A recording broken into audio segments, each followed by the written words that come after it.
예, 이 시편 47편도 고라자손의 시지요. 이 시가 쓰여진 그 배경은 워낙 분분합니다. 그래서 그건 생략하고요.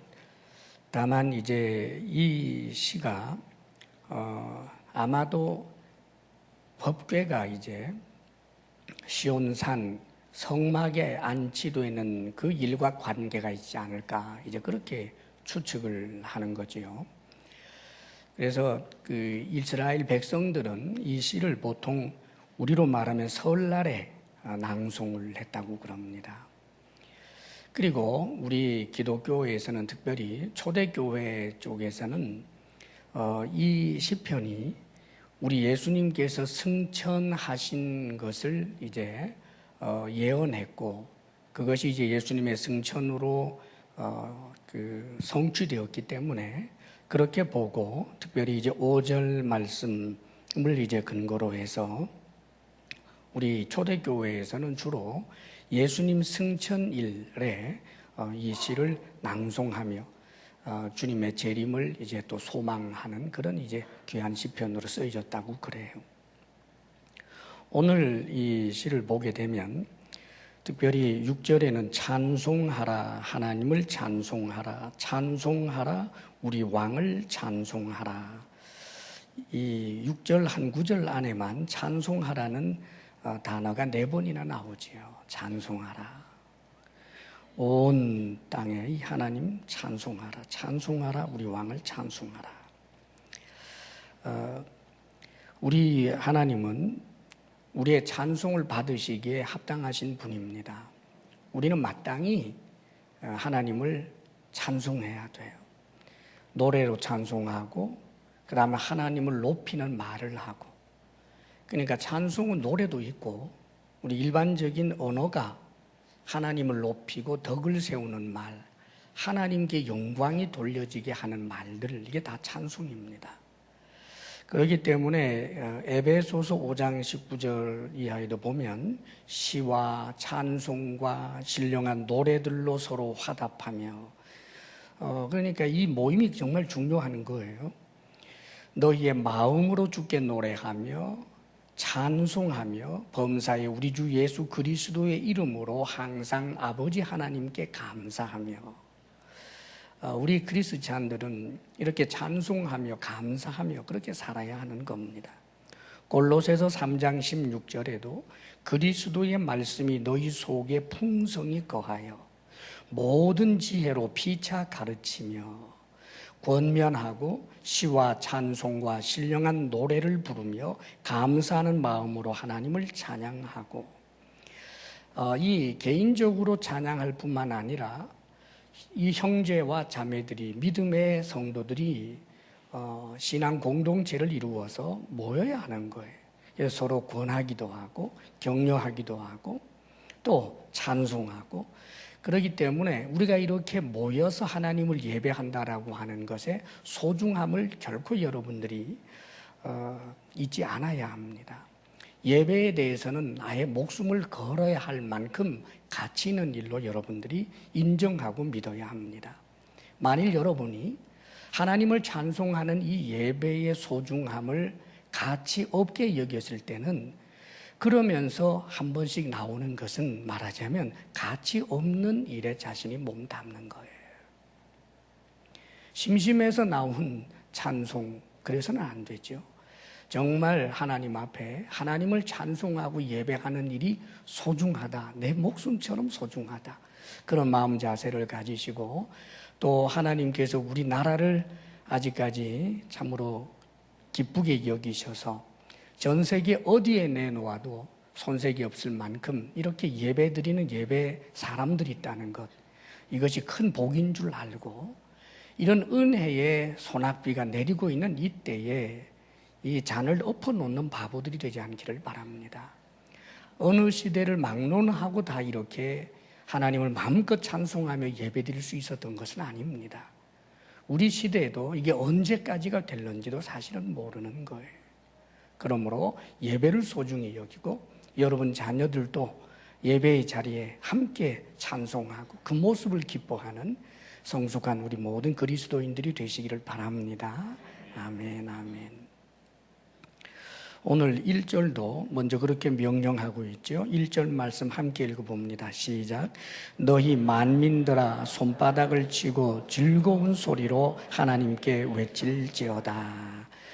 예, 이 박수까지 치면서, 박수 치면 큰일 나는 줄 아는 분들 그건 아닙니다.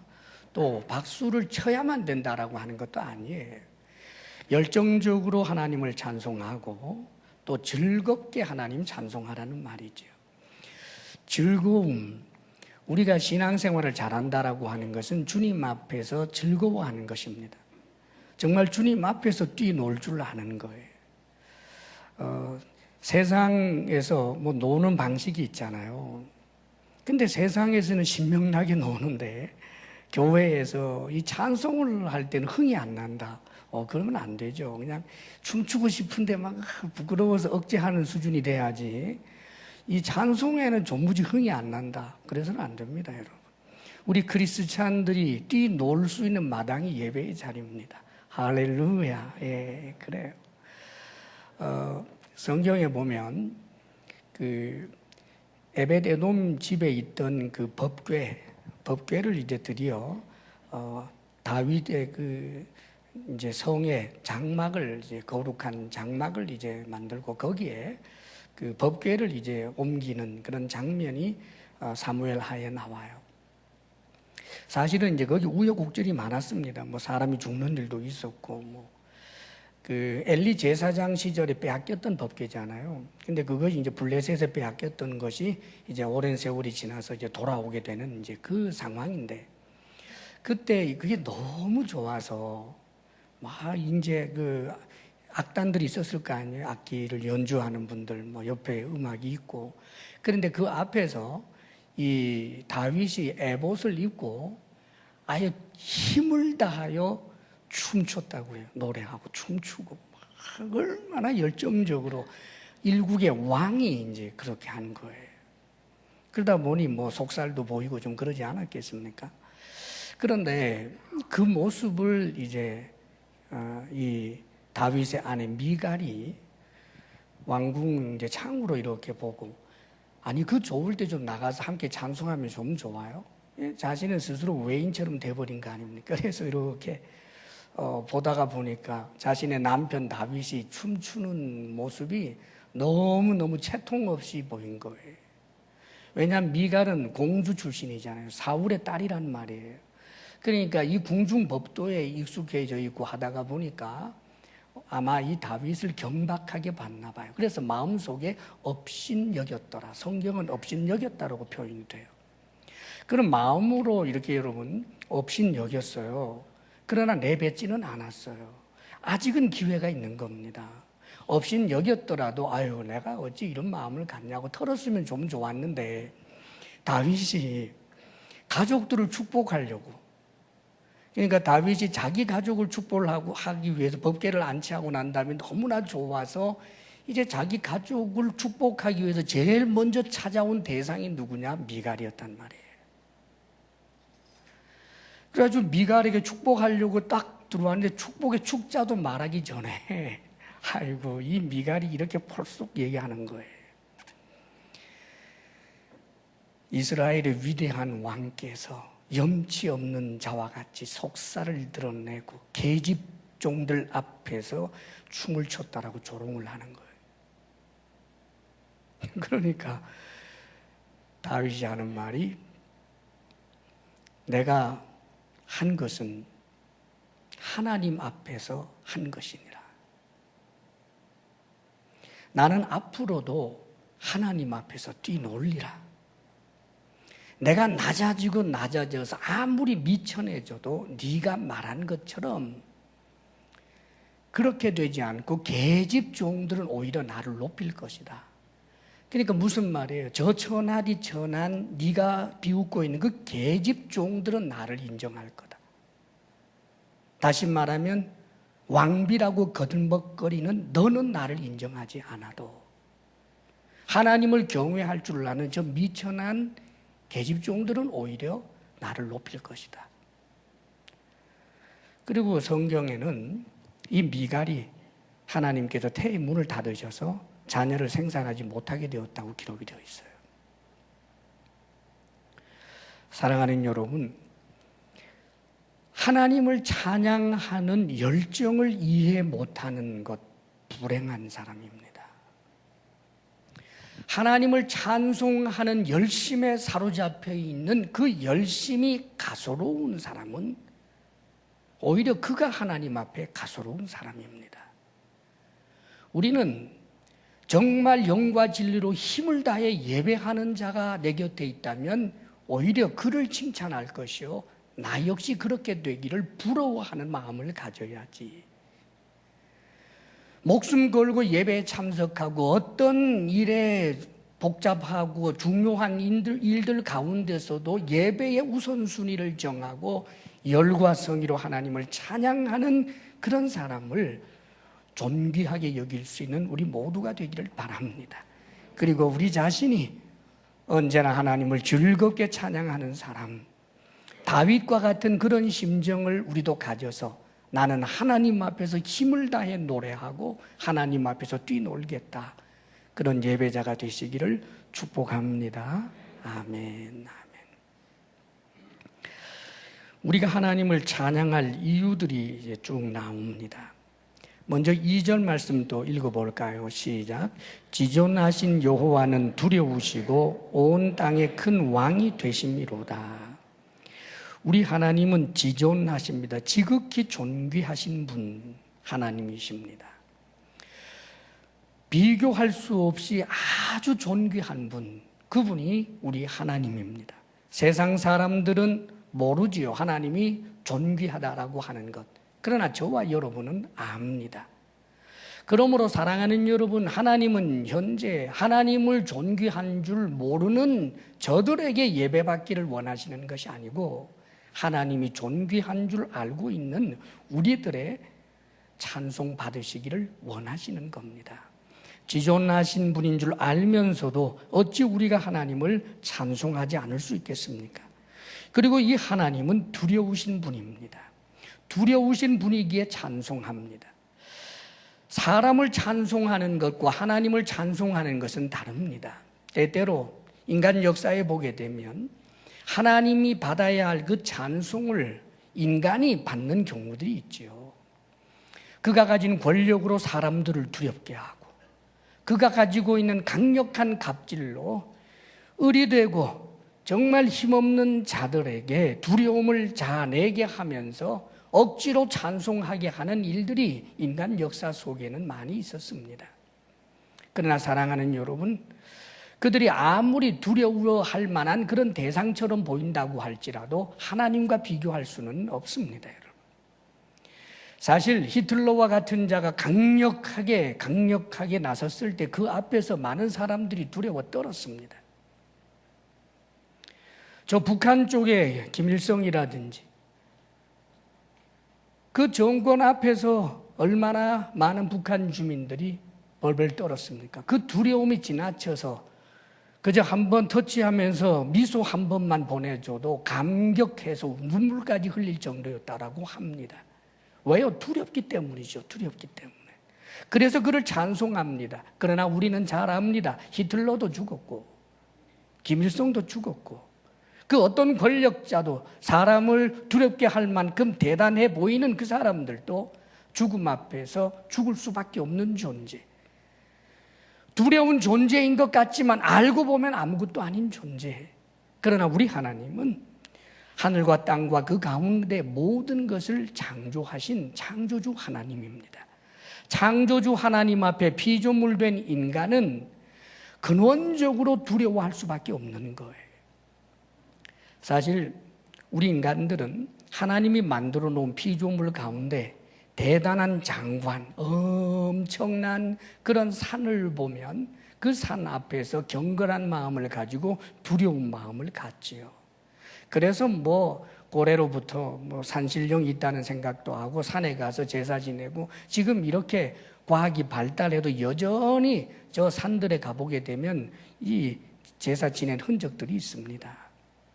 넘실거리는 그 바다와 파도 앞에서 바다의 깊이를 도무지 알 수 없고 넓고 깊은 그 바다 앞에 완전히 압도되어서 바다를 두려워하는 그런 인간 모습들. 요즘 과학 발달해서 저거는 그냥 물이고 저 안에 무슨 용왕도 없다라고 하는 것을 알면서도 여전히 바다 앞에 경외심을 갖는 현대인들도 얼마나 많은지 모릅니다. 그런데 사랑하는 여러분, 요즘 과학이 또 발달했다고 하니까 과학적으로 조금 생각해 보십시다. 우주에 좀 나가서 지구를 촬영한 사진을 여러분이 본 적이 있을 것입니다. 주먹만 하거나 혹은 유리 구슬만 한 영롱한 지구 말입니다. 지구를 만약에 유리 구슬처럼 영롱한 그런 구슬 정도의 크기로 축소해서 생각해 본다고 하면 대단한 장관이고 두려움을 자아낼 만했던 그 산이라고 하는 것은 아마 오돌토돌한 그런 흠집 정도밖에 되지 않을 것입니다. 그리고 그렇게 두려움을 자아내게 했던 그 바다라고 하는 것은 이 구슬에 묻어있는 습기 정도에 불과할 것입니다. 인간 존재는 이런 바다를, 이런 산을 두려워하는데 하늘과 땅과 그리고 저 온 우주를 만드신 그 하나님, 별과 별의 사이가 100억 광년을 달려야 할 정도로 멀리 그렇게 만들기도 한 그 엄청난 하나님, 그분을 두려워하지 않을 자가 어디에 있겠습니까? 사랑하는 여러분, 이 두려우신 하나님을 우리는 나를 사랑하시는 내 아버지인 줄 알고 참으로 경외심을 가지고 하나님을 찬송하는 것입니다. 할렐루야! 이 위대하신 하나님을 끊임없이 찬송하는 저와 여러분 되시기를 바랍니다. 온 땅의 큰 왕이 되시기도 하십니다. 자, 그 다음에 3절, 4절 말씀 한번 읽어볼까요? 시작.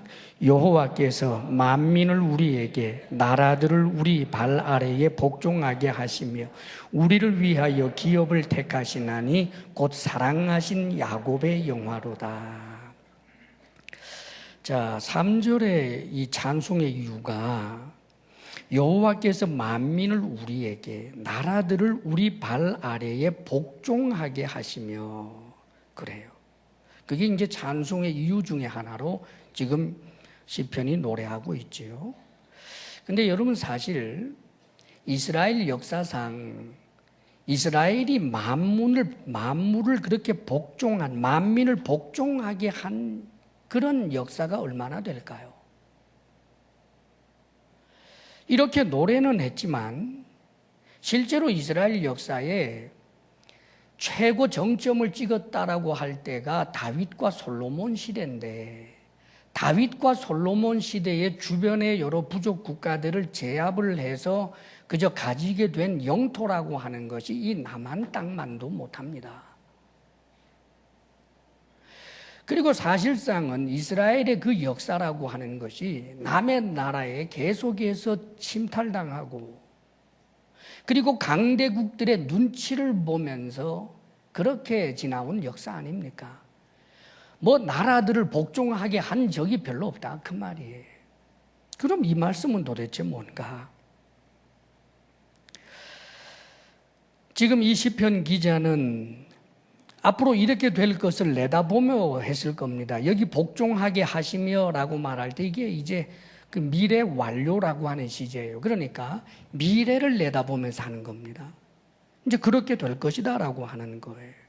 그런데 지금까지 이스라엘 나라에 그런 일이 없었고, 사실은 지금 제대로 나라도 뭐 지탱하기 힘들 정도로 얼마나 어렵습니까?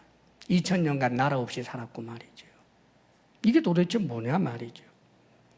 그 다음에 4절 말씀도 좀 곱씹어 보면 참 기가 막힙니다. 우리를 위하여 기업을 택하시나니, 이스라엘, 이 유대를 위하여 기업을 택하셨는데 그게 말하자면 가나안 땅입니다. 젖과 꿀이 흐른다라고 한 그 가나안 땅. 그런데 그 가나안 땅은 정직하게 말하면 애굽의 그 나일강 주변의 비옥한 땅하고는 아예 비교조차 못합니다. 바벨론이 일어나게 된 그 지역들하고는 비교할 수도 없습니다. 중국의 그 황하강 유역의 그 비옥한 땅들하고는 아예 비교할 수 없습니다. 대한민국 삼천리 금수강산하고 도저히 비교할 수 없는 척박한 땅입니다. 그런데 이런 기업을 주신 것 때문에 하나님을 찬송하고 지금 좋다고 그러는 거예요. 그런데 이 기업을 또 무엇이라고 표현을 해줬느냐 하면 곧 사랑하신 야곱의 영화로다 그럽니다. 야곱의 영화처럼, 그 찬란한 야곱의 영화처럼 하나님께서 우리에게 기업을 주셨으니 하나님을 찬송한다, 이 소리인데 야곱의 영화가 뭘까요, 여러분? 야곱이 147세를 살고 죽은 사람입니다. 147년 동안 그가 어떻게 살았을까? 어린 시절 그가 못되게 굴었다가 형에게 미움받아서 저 외삼촌 집에 가서 종살이인지 뭐 대릴사위 삶인지 헷갈릴 정도의 그런 억울한 세월 오래오래 살고,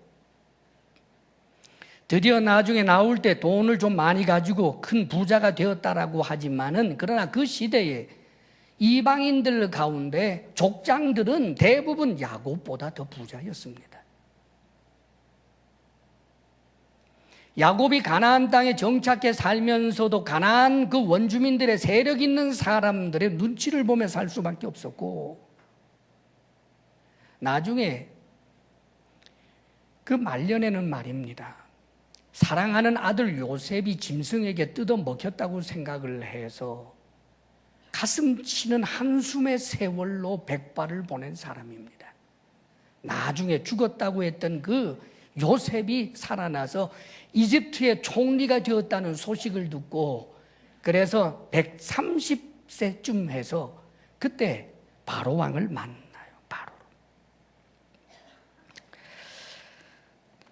그 바로 왕 앞에서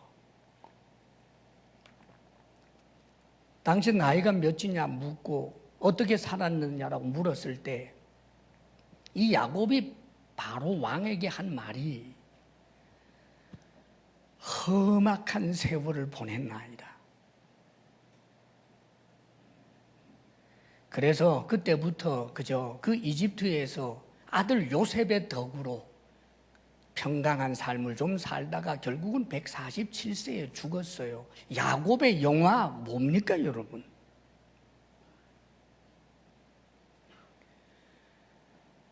지금 이 말씀은 종말론적인 것을 내다보고 하는 말씀이에요. 야곱에게 주어지는 그 영화는 오늘 성경이 뭐라고 표현하고 있느냐 하면 사랑하신 야곱의 영화로다. 자, 사랑 이야기가 나왔으니 성경에 보면 이 에서와 야곱의 일화에서 성경은 이렇게 기록해 주십니다.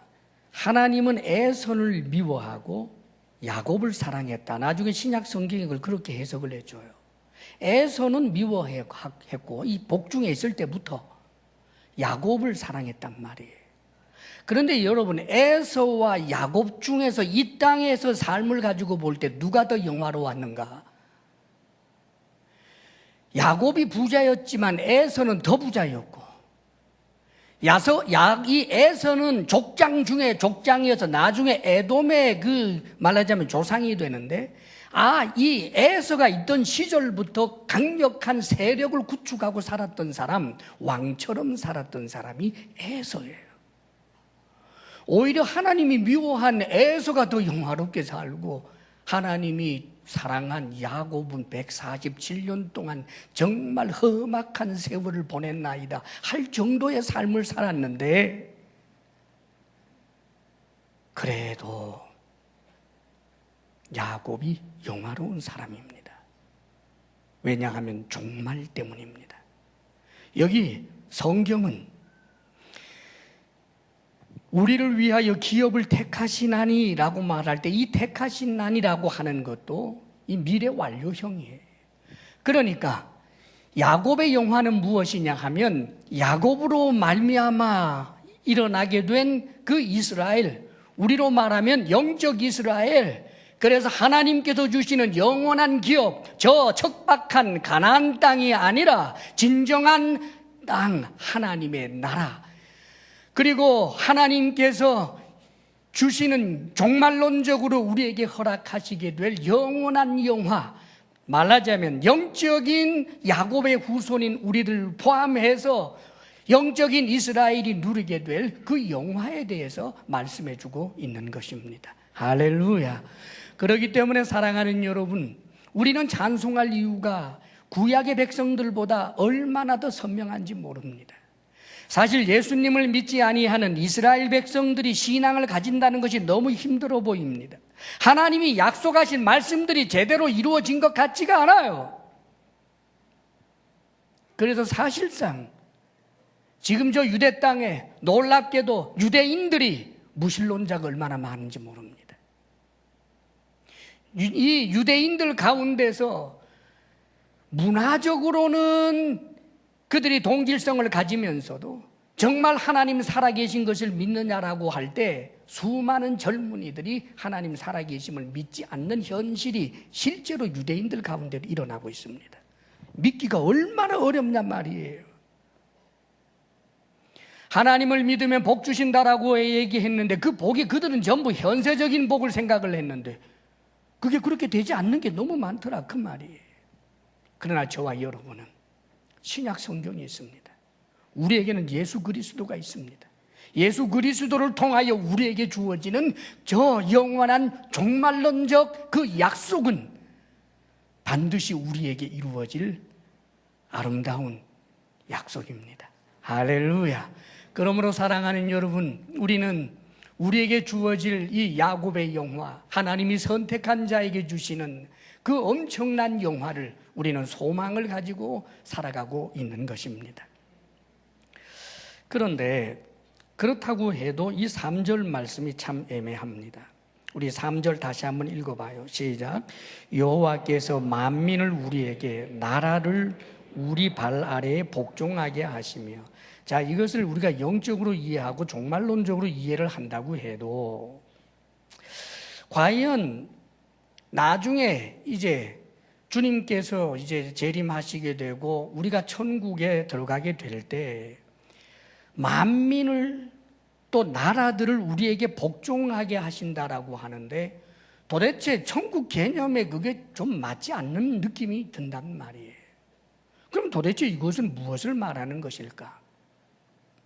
언제 우리가 나라들을 우리에게 복종하게 하고 우리가 그들을 지배할 만한 그런 일들이 과연 일어날 수가 있겠느냐 그 말이에요. 이것도 그러면 나중에 비유적인 것으로 종말론적으로 주님과 함께 누리게 되는 그 영화에 대한 것으로 끝내야 되는가?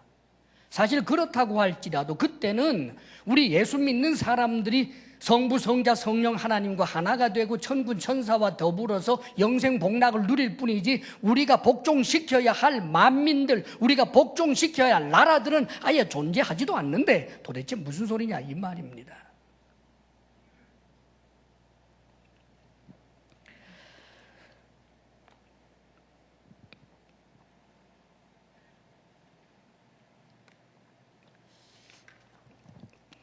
사실 이 말씀은 요한계시록에 보게 되면 이 요한계시록에 있는 말씀하고 우리가 잘 적용을 하게 되면 참으로 우리에게 큰 소망이 되는 말씀입니다.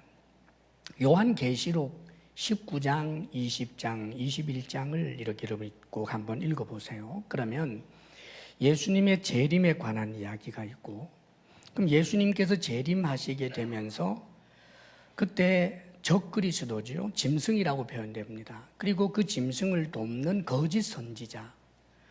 이 적그리스도와 거짓 선지자가 중심이 되어서 세계의 강력한 그런 제국을 이룬 이들이 예수님이 재림하시게 될 때 놀랍게도 이들이 예수님과 그의 군대를 향하여 대적을 합니다. 머리를 쳐든다 그 말이에요. 그런데 하나님께서 이제 우리 주님께서 일거에 이들을 진멸하지요. 그렇게 해서 이 짐승 말하자면 적그리스도와 그리고 거짓 선지자를 지옥 불못에 던져놓고 그 다음에 함께 했던 그 군인들이죠 말하자면 그들이 모두가 다 죽어서 까마귀 밥이 되는 그런 내용이 나와요. 그리고 나서 20장으로 탁 넘어가는데 20장에는 시작하자마자 어떤 말씀이 나오느냐 하면 원래 옛날에는 이 장 구별이 없었습니다. 성경 본래 그 원본에 무슨 장절이라는 게 없다 그 말이에요. 그냥 하나로 붙어 있는 거예요. 나중에 이것을 잘 우리가 사용하기 위해서 장절 구분을 한 거지 원래는 장절이 없어요. 그러니까 그 다음 이어지는 내용이 뭐였느냐 하면 하늘에서 힘센 천사가 내려와서 사탄 혹은 마귀 옛 뱀이라고 하는 자를 결박해서 무저갱에 집어넣는다고 되어 있어요.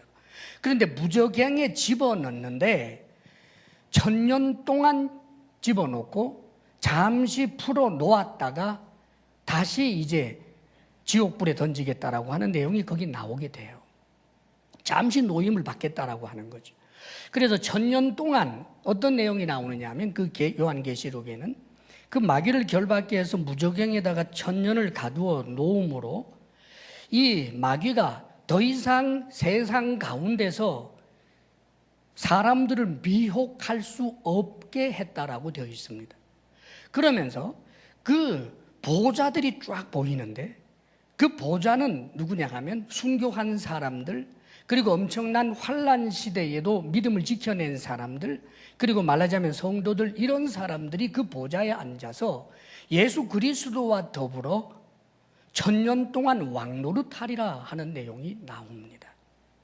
그리고 계속해서 보게 되면 22제 그 장에서 계속해서 읽어 내려가면 그 다음엔 어떤 내용이 나오게 되느냐 하면 그 막바지에 1000년이 되고 나니까 1000년 왕국이 지났단 말이에요. 1000년이 다 되고 나니까 이번에는 무저갱에 갇혀있던 그 마귀를 풀어놓는데 이 마귀가 다시 사람들을 막 미혹을 시켜가지고 세력을 만들어서 이제 1000년 왕국이 이루어져 있는 예수 그리스도와 분봉 왕으로 있는 성도들, 말하자면 그들을 향하여 대결하기 위하여 쳐들어오다가 그들이 일순간에 죽임을 당하면서 이때 성경이 뭐라고 표현해 주느냐 하면 사탄을 다시 결박해서 이번에 어디를 집어넣느냐 하면 짐승과 즉 적그리스도와 그리고 거짓 선지자가 있는 지옥불에 집어넣는다라고 되어 있습니다.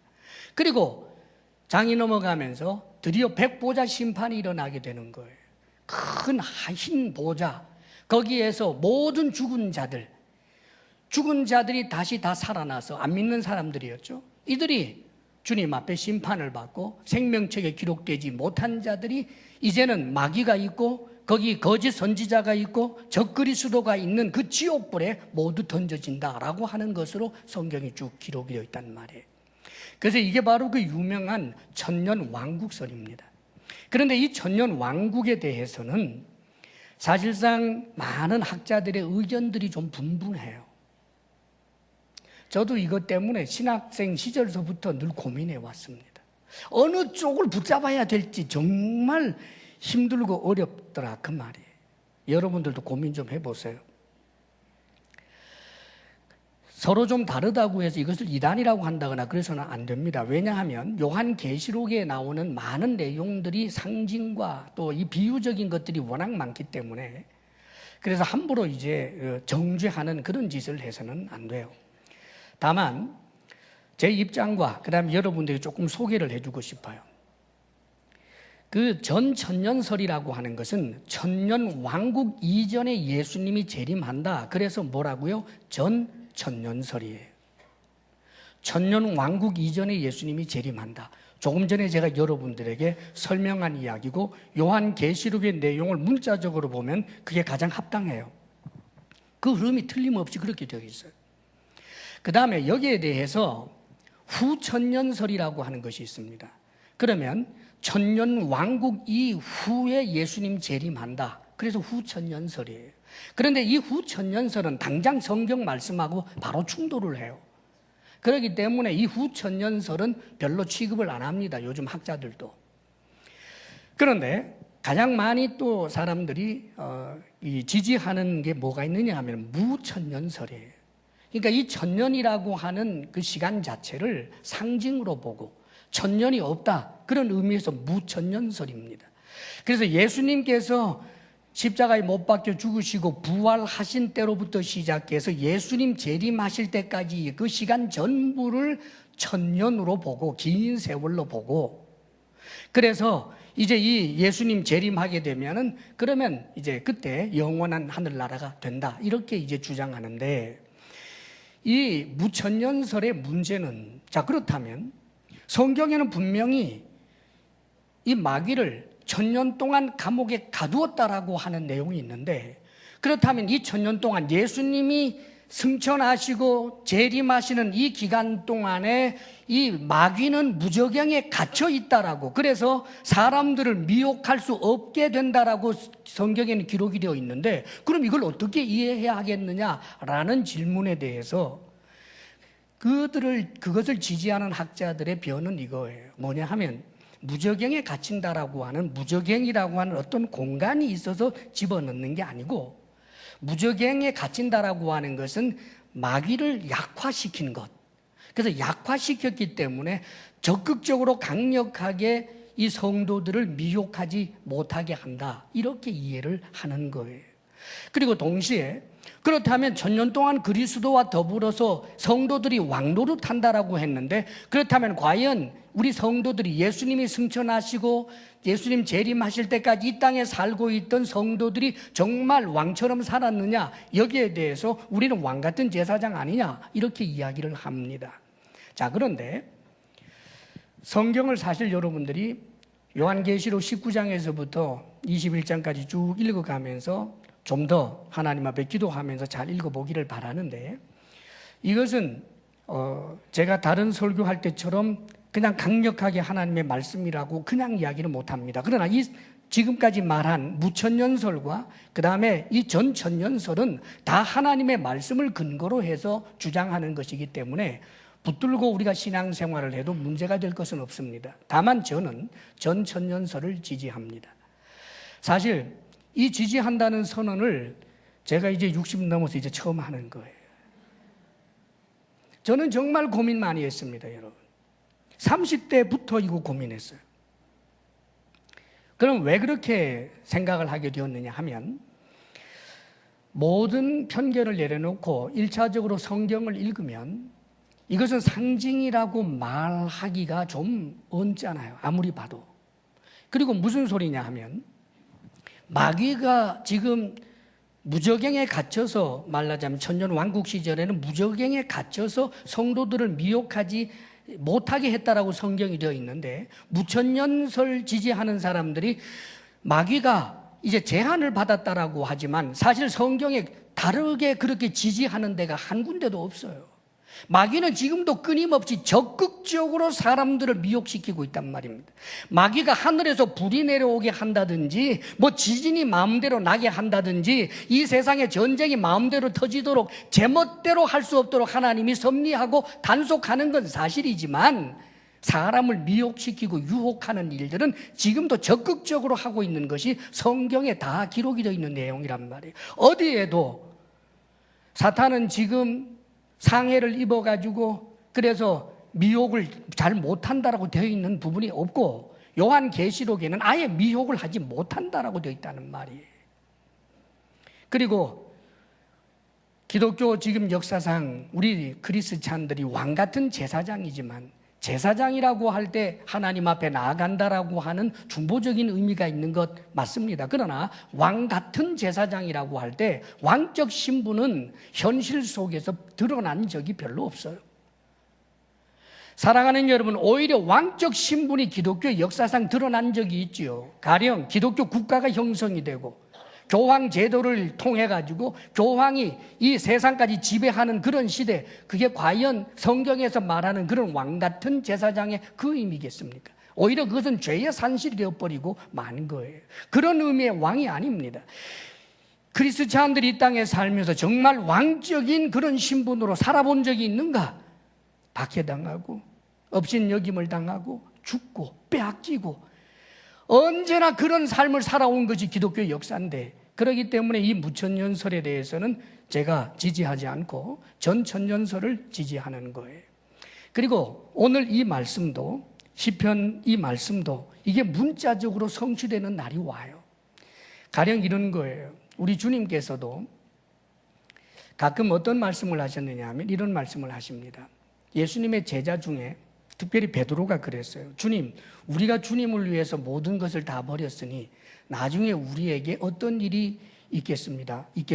무엇으로 보상해 주시겠습니까? 라고 질문을 할 때 그때 우리 예수님이 이렇게 말씀하십니다. 내가 진실로 너희에게 이르노니 세상이 새롭게 되어, 이 세상이 새롭게 되어 인자가 자기 영광의 보좌에 앉을 때에 나를 따르는 너희도 12보좌에 앉아 이스라엘 12지파를 심판하리라. 여기서 심판한다라고 하는 것은 다스린다는 뜻이에요. 이 세상이 새롭게 되어서 인자가 자기 영광의 보좌에 앉을 때 주님께서 주신다라고 하는 이 보상이 상당히 의외라 그 말이에요. 그리고 우리 주님께서 해주신 하나님 나라에 대한 비유의 말씀 가운데 이런 이야기가 있어요. 어떤 귀인이 왕위를 받기 위하여 먼 나라에 가게 됩니다. 그러니까 옛날에 보면은 이제 분봉왕들을 세우잖아요. 그러니까 큰 왕에게 가서 왕을 받아오기 위해서 어떤 귀인이 먼 나라로 가면서 종들 10명을 부르고는 한 사람당 한 문화씩을 주는 거예요. 이 문화라고 하는 은화예요, 은화. 그래서 은화의 그 양을 말하는데, 그래서 일정액을 다 10사람에게 한 문화씩을 다 은화를 줬단 말이에요. 그랬더니 못된 사람들이 뒤로 사람을 보내서 우리는 이 사람이 우리의 왕이 되는 것을 원하지 않습니다 라고 방해하는 일도 있었다. 그런데 그 귀인이 결국은 왕권을 받아서, 왕위를 받아서 돌아온 다음에 10사람의 그 종을 불러가지고 너희들이 어떻게 장사하고 그 결과를 이루었는지 내게 보고하라 그랬더니 한 사람이 달려오더니 오 주인님, 주인께서 저에게 한 문화를 주셨는데 제가 이것으로 장사를 해서 10문화를 남겼습니다. 그러자 주인이 하는 말이 착하고 충성된 종아, 네가 지극히 작은 일에 충성하였으니 내가 너에게 큰 것을 맡기겠다. 10고을을 다스려라. 그 다음에 또 한 사람이 달려오더니 주님, 제게 주신 한 문화로 제가 5문화를 남겼습니다. 그래, 너는 5고을을 차지해라. 뭐 이런 내용이 나온단 말이에요. 자, 그렇다면 이 말씀은 사실 이제 이 요한계시록에 우리가 적용을 해서 생각을 하게 되면 우리 주님께서 이제 재림을 하시게 될 때 이미 죽었던 성도들이 다 부활하여 주님과 함께 오고 예수님 재림 순간에 신앙을 지키며 살아왔던 사람들도 호련히 변해서 예수님과 함께 재림을 하게 됩니다. 이 땅에 오면서 주님을 대적하는 그 적그리스도와 거짓 선지자와 그리고 그들의 병사를 척결하면서 이 적그리스도와 거짓 선지자는 지옥에 던져버리고, 그리고는 이제 그 사탄을 천사를 통하여 결박하여 무저갱에 가두어 둔 다음에 온 세상을 미혹하지 못하도록 만들고, 그리고는 주님과 함께 성도들이 요한계시록에 등장하는 그 보좌에 앉아서 다시 말하면 분봉왕처럼 되어서, 다시 말하면 우리 주님이 가장 큰 왕이시고 우리는 관리처럼 되어서 천년 왕국을 이제 진행하게 된다라고 보는 것입니다. 그렇다면 그 천년 왕국 시절에 왕인 우리들이 다스릴 백성은 누구냐? 그들은 아마겟돈 전쟁에서 살아남았던 사람들, 대부분의 여인들, 그 다음에 어린이들, 그 다음에 그 전쟁터에 나가지 않았던 살아남았던 사람들이 신민이 되어서 이제 성도들이 그들을 다스리는데, 사랑하는 여러분, 그때는 우리 성도들은 모두 부활한 몸이기 때문에 장가도 가지 않고 시집도 가지 아니하는 자고, 뿐만 아니라 우리의 속사람 자체가 완전히 변화되어서 그때는 거룩하고 죄의 유혹도 아예 받지 않는 사람들이고 죄의 본성도 없는 천사와 같은 사람이기 때문에 천년이라고 하는 그 시절이 인간 역사에 없었던 가장 유토피아적 그런 나라, 그런 왕국이 진행되는 것입니다. 할렐루야. 그런데 놀랍게도 마지막에 천년이 채워지고 난 다음에 그 신민들은 사실은 우리와 지금과 똑같은 육체예요. 그 사람들은 우리 주님을 경배도 하고 하면서 예수 믿는 사람들로 많이 바뀌겠지만, 그러나 그 속에 여전히 아담적 본성은 있는 것입니다. 마귀가 유혹은 하지 않았기 때문에 적극적으로 그 죄의 본성을 따라 행하지는 않았었으나, 나중에 이 마귀가 1000년 동안 결박되었다가 갇혔다가 풀어놓이게 되니까 유혹하게 될 때 성경에 기록해 주기를, 바다의 모래알처럼 엄청나게 많은 숫자가 대항을 합니다. 그리고 이들이 한꺼번에 죽임을 당하고 이들 모두가 다 지옥불에 던져진다라고 그렇게 기록이 되어 있는 거예요. 그러니까 천년 왕국은 그때까지도 주님을 믿지 않았던 사람들에게, 그때 살아있었던 사람들, 그들로 하여금 예수를 믿을 기회를 1000년을 주지만, 믿지 않는 사람들, 끝까지 믿지 않는 사람들이 있고 그들은 지옥불에 던져진다, 그런 내용으로 되어 있는 것입니다. 사랑하는 여러분, 전설 따라 삼천리가 아닙니다. 여러분, 워낙 전설 따라 삼천리하고 비슷해서 제가 이걸 붙잡지를 못하고 오랫동안 고민만 했습니다. 그런데 성경에는 사도들을 뿐만 아니라 나중에 교회 역사에 보면 초대교회라고까지 할 수 있는 그 속사도들, 그러니까 사도들의 직계 제자들 시대까지만 해도, 제가 좀 적어왔는데 저스틴이라든지 이레니우스, 터툴리안, 이런 분들도 나중에 구체적인 천년 왕국이 이루어지고 성도들이 정말 왕처럼, 주님처럼 그렇게 다스리게 된다라고 그렇게 믿고 가르쳤다는 거예요. 물론 그때 우리가 왕이 되어서 누구를 지배한다라고 하는 것이 갑질을 한다거나, 그때 우리가 못 풀었던 부귀영화를 마음껏 누리면서 남들에게 과시하는 그런 왕이 아닐 것입니다. 이 세상의 역사 속에 존재했던 어떤 성군보다도 더 뛰어나고 훌륭하고 착한 그런 왕처럼 우리가 그렇게 하나님의 나라를 잘 다스리게 될 것입니다. 그리고 주님께서 이제 그 천년 왕국이 끝난 이후에 영원하게 주어지게 될 그 영원한 하나님 나라에서 우리들은 영생복락을 누리게 되는 것입니다. 이것이 힘이 되고 격려가 되시기를 주의 이름으로 축원합니다. 기도하겠습니다. 아버지 하나님, 참으로 우리가 믿는 이 믿음이 다만 형이상학적이고 의미만 부여함이 아니라 우리 인생에게 하나님께서 구체적으로 약속해 주신 영광과 아버지여 존귀함에 대한 약속을 우리가 믿나이다. 이 땅의 삶이 아무리 힘들고 어렵다고 할지라도 주의 말씀을 따라 살게 하여 주시고, 아버지 하나님을 기쁘시게 하는 자로 매일매일 오늘의 삶을 하나님 찬송하며 살아가게 하여 주옵소서. 주님 의지하옵고 예수님 이름으로 기도합니다. 아멘. 아버지 하나님, 우리가 믿는 이 믿음, 이 길 가장 복된 길인 줄 믿습니다. 주께서 우리에게 주신, 종말론적으로 우리에게 주어질 그 영원한 승리와 영광을 생각할 때 현재에 당하는 고난과 어려움이 어찌 우리로 하여금 믿음의 길을 포기하게 하겠나이까. 아버지여, 세상 부귀영화 따라서 하늘의 영광과 부귀를 버리는 어리석은 자가 우리 중에 한 사람도 없게 하여 주옵소서. 주의 주시는 크신 은혜 생각하며 우리가 감사로 예물을 올려드리오니 하나님 앞에 드릴 자격 없는 티끌이오나 오히려 주께서는 주의 자녀 삼아 주셨사오니 우리가 주를 사랑함으로 드리는 이 예물을 기뻐 받아 주옵소서. 우리 성도들에게 건강의 복 주시기를 원하며 일터의 복 주시기를 원하며 주께서 마음 평강 주시기를 원합니다. 부부사랑 돈독하게 하시기를 원하며 우리 자녀들이 참 믿음의 사람으로 주님 앞에 함께 서게 하여 주옵소서.